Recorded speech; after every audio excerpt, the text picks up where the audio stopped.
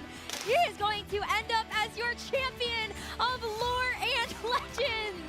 Wow, America ရဲ့ champion ဖြစ်ပါတယ်ဒါပေမဲ့ ဘာသူပိုထိုက်တယ်နဲ့ဆိုရင်တော့စာရပိုထိုက်တယ်ပါဒါညင်းလို့မရပါဘူးဘာလို့သူ့ placement အနေနဲ့သူ့ရဲ့ consistency ကပိုကောင်းပါတယ်ဒါပေမဲ့ချက်မိတ်မှာတော့ချက်မိတ် format အတိုင်းသွားရအောင်လို့ဒန်နူကတော့အနိုင်ပိုင်းသွားတယ်ဖြစ်ပါတယ်ချက်မိတ်တိုင်းမသွားဘဲ point တိုင်းသွားမယ်ဆိုတော့စာရတည်အောင်နိုင်ပါ It is incredible doing it. စာရတော့ရင်ခွဲအောင်ဗျာဒါနှစ်ပွဲတော့တက် Coming into a checkmate format, we knew that Darth could perform when he needed to, and that's exactly what happened. Able to get to level 10, get that Baron 2, cap out, and win the Lore and Legends Championship. It feels almost perfect that we started Lore and Legends with a vertical void win at the TFT Paris Open, and we're going to bookend this incredible set with another one. How phenomenal is it that we get to see this happen again? Not just that, but the 3-2 up is literally called win out. He did it in the entire game line. He was playing a build water line. He said, okay, I'm playing Void now. He found the right pieces, made it to 10 on 4-5, he had a Baron online, taxing everyone else's lobby, lowering their cap in the process. The great positioning on every single one of those fights. 3 wins in a row against Saya to win it all in the end. Just a very clean execution from Darth Nub. When you feel so much nerves and pressure, he clutched up. And knowing exactly what needed to happen. ကဲကျွန်တော်တို့အနေနဲ့နောက်ဆက် PBE ကိုဒီနေ့မှသိရမှာဖြစ်ပါတယ် Scuttle Puddle, knowing what it would take to win a game and while trying to be uncontestable. တန်းတို့ခုနှစ်ထားရဗျာတန်းတို့ခုနှစ်ထားရပဲဗျာ upgraded and there's nothing you can do to stop them. It's just been really impressive to watch. ထင်တဲ့အတိုင်းပါပဲเนาะတကယ် fever ဖြစ်တဲ့ဟွမ်မင်းနဲ့ဝေးရှင်းအိုက်ပါဆင်ကမရပဲနဲ့တန်းတို့ကရသွားတယ်ခံမရတဲ့အတိုင်းပဲချန်ပီယံဘယ်တော့မှအဲ့လိုမျိုးလူတွေခံမတဲ့လူတွေမရအောင် 1v1 တို့ဝေးရှင်းတို့ or it has been at the regional finals ခံမရဘူးရောမရဘူးရော we မရ get to see these new stars born. We သူမခံမတဲ့လူကပဲနိုင်တယ် the Tactician's crown with the best တန်းတို့အနေနဲ့ကောင်းပါတယ်သူနောက်ဆုံးစော့သွားတဲ့ပွဲ and only one can come out on top. And it has been so cool to be able to see Darth Nub reclaim this glory. His first time and last time at the Tactician's crown. ဝင်းအောင်နဲ့နိုင်သွားဆိုတော့သူဝင်းအောင် augment လာလိမ့်မယ်နောက်ဆက်မှာသူရဲ့တီးတဲ့တန်းတို့ရဲ့ augment make it back here until this set and ဒေါ်လာ30ကိုပိုင်ဆိုင်သွားတာတန်းတို့ပဲဖြစ်ပါတယ် rewritten his history. Actually first or 40th. Yeah, first. It's so incredibly. It just makes so much sense for who Darth is as a competitor. And that was his journey. He went first in TC2, but the rest of the time he really just had middling or bad performances in the TFT Pro circuit. And so going in this event, we're saying, hey, he didn't have a great showing either, and so we don't have the highest expectations. But you know, he got so close. Yep. That could have been him. He might have. If maybe that last game had gone just a little bit differently. It was checkmate format in the round of 64, where players have only one more chance to make it into the grand finals. You had to win. ကောင်းပါတယ်တကယ်ကောင်းတဲ့ပွဲတစ်ပွဲကိုမြင်တွေ့ရပြီပဲကျွန်တော်တို့ဒီဆက်လေးကြည့်လို့ကောင်းပါတယ် And so you must အရင်ဆက်ကလည်းကြည့်လို့ကောင်းတယ်အရှိဆက်ကကြည့်လို့ကောင်းတယ် not only being able to play that at the open where you're still at the same level of global ဒီဆောက်နှုတ်ဆက်ပြီးဖြစ်ပါတယ်ကျွန်တော်တို့ also in the TFT ဒီဆက်ကနောက်တဲ့ fan page တစ်ခုရှိရဆိုရင်ကျွန်တော်တို့ fan page ကလည်းဘယ်သူမှဆောက်မှာမဟုတ်တော့ဘူး PBE ကိုပဲဆောက်တော့ in a format like check. fan page က run ဆောက်လို့လည်းမကောင်း fan page က run ဆောက်လို့လည်းမကောင်း When it matters most, that experience has come through in fan page မှာဆိုရင်တော့ the နှုတ်ဆက်လိုက်ရပြီ biggest ပေါ့နော် way possible. Another tack round for the တကယ်ကောင်းတဲ့ set တစ်ခုပဲဖြစ်ပါတယ် The streak continues. CN and EMEA no Bro, longer Google ဆောက်ရလေ able to break Google that ဆောက် drought. It's been a dominant ဘယ်နှစ်ယောက်ရှိ back လဲ and forth really between Americas and APAC the last 9 sets. Listen. အဲကျွန်တော်ဒီဆို live ကိုသိမ်းလိုက်မလို့တခါပြောရည်ဖြစ်တယ်ဒီ They couldn't get it done. The freedom came through. Darth able to come out on top, bringing it home in the Americas. Obviously, I'm biased, but I'm so incredibly happy for him. I will say, we have to commend Saya. Another second place, 4 second places in a row across these last 4 games, along with that first in the very first game of the day. So truly an incredible performance from Saya as well. The typical kind of CN breakout player who has now surprised us in a massive way and is one of those elite players to look forward to in set 17. I do wonder what's going to happen when we see Saya next. He broke a points record at a Tactician's crown. He had just an amazing streak of games showing us some of the most entertaining TFT I think we've ever seen at the global level, picking hero augments, going for a Kiana 3 for a ginormous Ishtal cash out, and just all of these other things that make you look at a player like Saya and be like, oh, I want to see him play again. When will be the next time? Well, it'll be at the pro circuit, but like still, come on, I need it now. It was incredible. 36 points in just 5 games today, 11 top 2s in a row. It's incredible consistency. It is a little bit of a shame that they don't get the top prize, but that's checkmate for you, and it is absolute cinema here for Darth. But Saya definitely needs to be awarded and recognized for how they perform. Making it to the grand finals, though, is an accomplishment that every single one of our competitors should be proud of today. As we take one final look at our standings, let's just celebrate these competitors. When he was able to put himself into check. Mori as well, carrying Japan on his shoulders to maybe bring another Tactician's crown home to that region. And huge credit to EMEA having 3 competitors in this grand finals.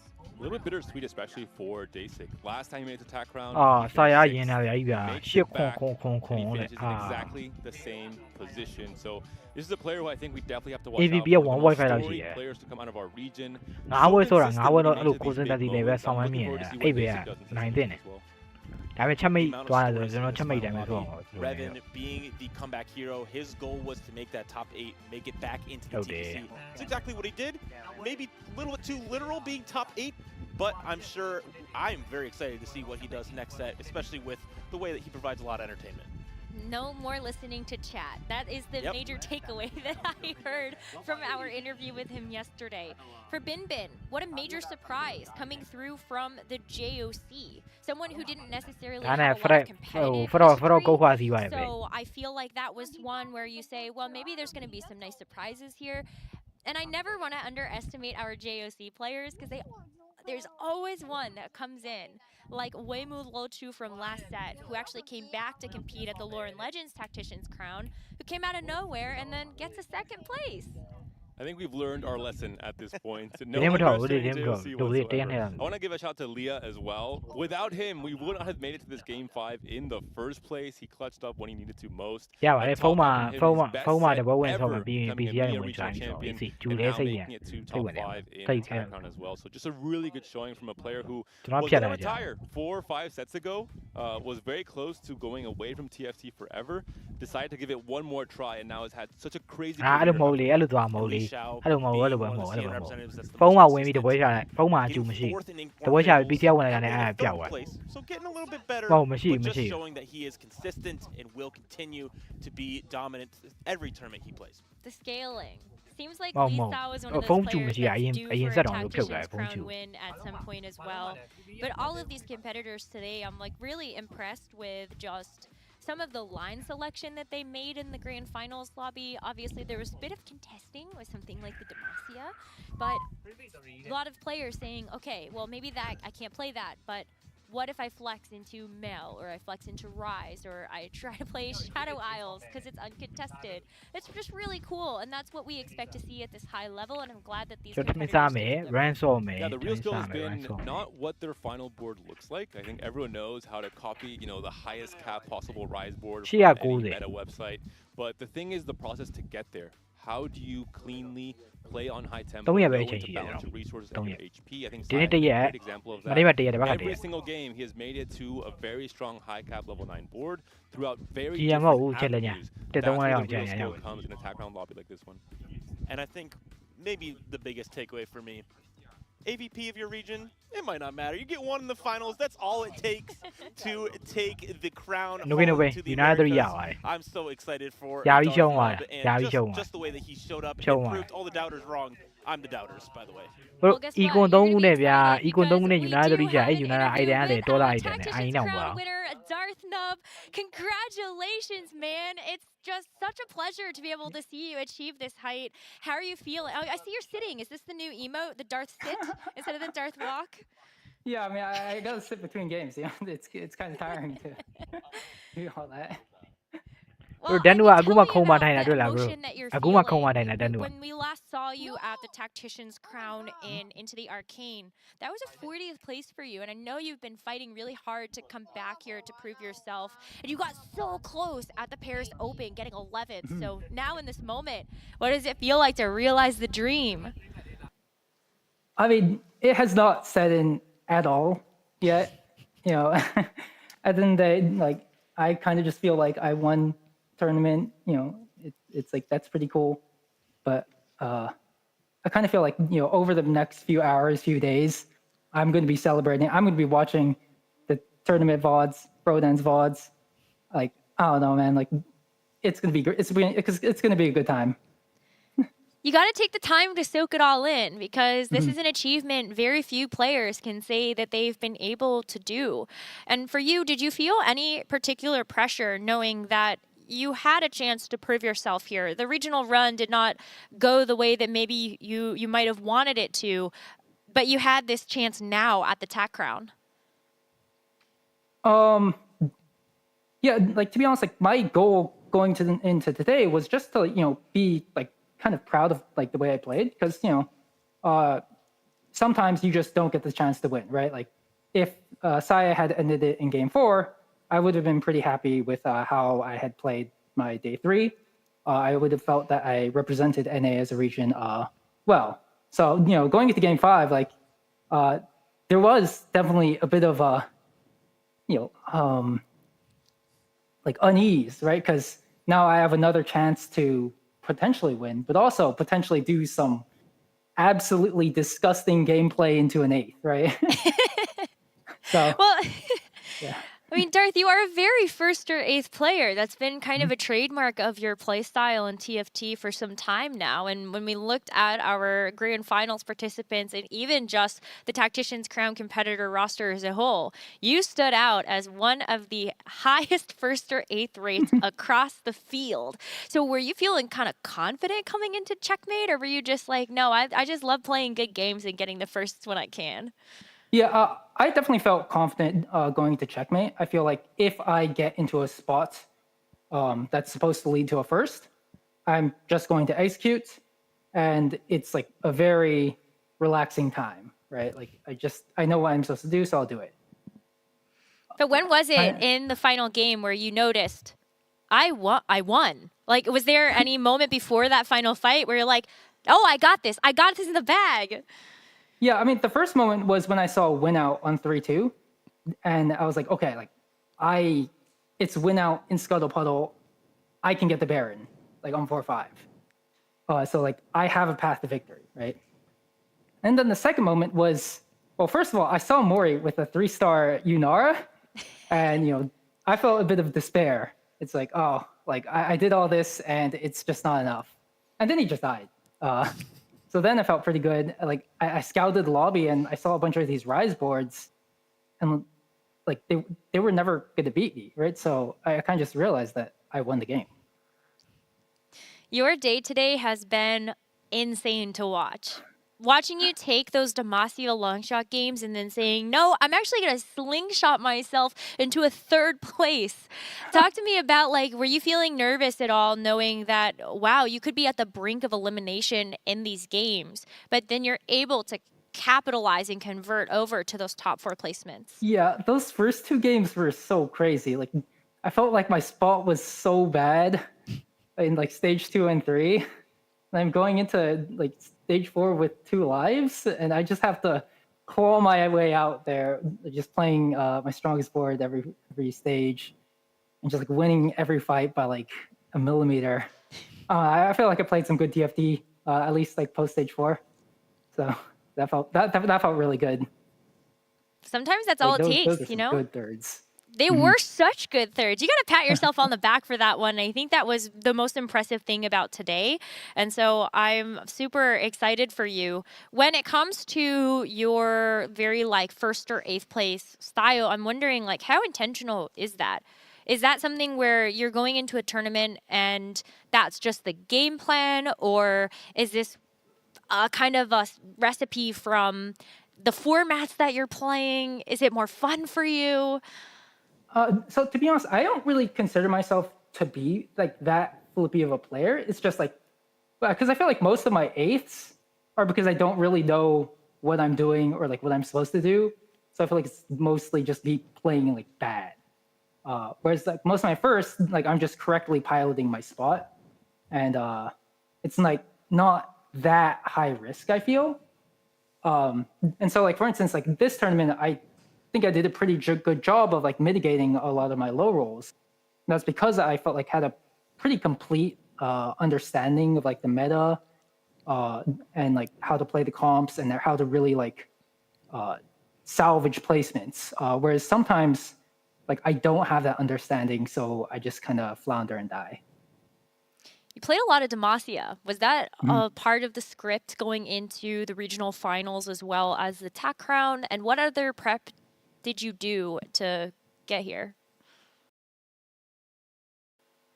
Yeah, I mean, Demacia was definitely a comfort line. Like I played a lot of Demacia long shots and scrims, and like the AP Demacia as well has been a comfort line for me for quite a while. So I was very happy to like get into these Demacia spots. And also, I don't know, like I kind of felt pretty bad about like 3-cost reroll, or at least my own performance on it throughout regionals and this tournament. So I think I personally wasn't like ecstatic to, you know, pull out a Mal's game or like a Darius game or Jinx game, right? I feel like a lot of those games would end up like, I'd much prefer they be Vayne or like AP Demacia. As for other prep, yeah, so I prepped going into this weekend with Cam, Weijin, and Revan. And I think they definitely helped me a lot in like very specific ways. For instance, the Demacia Freljord Rise comp was like the like highlight comp of this tournament, right? And I didn't really know how to play it on day one. But like I studied the VODs, like we studied the VODs after that, and like after that I pulled out like 3 games of Demacia Freljord Rise on day 2, and had I not done that studying with them, yeah, like I would not have made it to day 3. Right. It's So that was the hard work that goes in between days that ends up paying off. And, you know, I'm sure that you have a lot of kind words to say about your practice partners. Is there anything else that you want to say to the other people supporting you and the other people you might have prepped with? Other people. Okay, I mean, the thing is, they were the only ones I actually prepared with, right? Like, it was like that group of 3 Worlds competitors. But I guess, like, overall, like, the uncomp, like, TFT server with, like, Dehua, Weird, Defias Bro, Fortinator, like, Coleman, like, I've, like, been friends with those guys for a long time, and they've, like, always supported me. So shout out to them. Last couple things. Are you going to make a post on our Compete TFT? I already did. Yeah. You already did it? Oh my God. Yeah. Well, I couldn't check. So, okay, well, everybody go look at that. And then, Darth, in terms of thinking about the things you want to be remembered by for TFT. You know, every competitor has had an augment go into the game. And so if you had to pick something, would it actually be something you would want to be known more for like your Demacia conversion gameplay or Void? I mean, so in Paris, like I was all about the fast 10 Void, right? Yeah, I was spamming Void in Paris. So, and like I almost made it to the final lobby on a Baron game. It's just I couldn't hit the Baron 2. So like I definitely think Baron and like Void has definitely been a big part of my gameplay throughout the entirety of set 16. So I definitely wouldn't mind being remembered by that. I think that we're going to have to think about another Baron's Lair oriented augment for you. And then finally, Darth, what does the future of TFT look like for you? I don't know. I mean, like all of a sudden I probably have a lot of EWC points, so that's a thing. And I mean, I guess I'll try my best next set to get back to Worlds. Maybe go for the 2-peat. That would be awesome. Darth Nub, thank you so much for taking the time to chat with us after this victory. Hope you're able to get some rest. I know this has been very early days for you. God. It's 4 a.m. What? Like, why do we care about European daylight savings time? What? You don't only had to go through daylight savings and regionals, you had to do it again for the Tactician's crown, even with those nerfs. Like, I got like 3 hours of sleep last night. I was like, oh my God. Okay, well, you deserve it. Darth, thank you so much again. Congratulations on your win. Go enjoy it and celebrate it. And we are looking forward to seeing you soon. Woohoo! Oh, man. So exciting. That is amazing. It's just so cool because especially we come from the Americas broadcast and we've been following Darth for some time. I mean, he's been competing since I can remember, dating all the way back to Reckoning, maybe even before that. And so Darth's legacy in this game has been pretty long. And so see him achieve something like this, I know he's been chasing it for a while and it's very exciting. Yeah, prominent community member. He's a moderator on r/Compete TFT. After he won TC2, he went and posted, he's like, hey, this guy won a tournament, and it was just him posting it, and he said he already posted. I just love to see the victory lap and just engaging the community in that way. He's just a great guy. He's a stats guy. He does these raps at the end of the sets. It's fantastic. You have to imagine he had the post preloaded just in case he wants to just hit one button, post. Okay, he's writing it during game. I'm ready to go look at that after this, but that's gonna do it for us here for Lore and Legends. It was so amazing to kick off this set in the Paris Open, and now we end it here at the Tactician's Crown. What's next? Well, that's set 17, Space Gods, which you can get access to on April 15th. We cannot wait to see you there. Thank you all so much for watching. To our competitors for being able to put on such a good show for us. To all of us behind production, we want to say thank you. And we will see you all next set in Space Gods.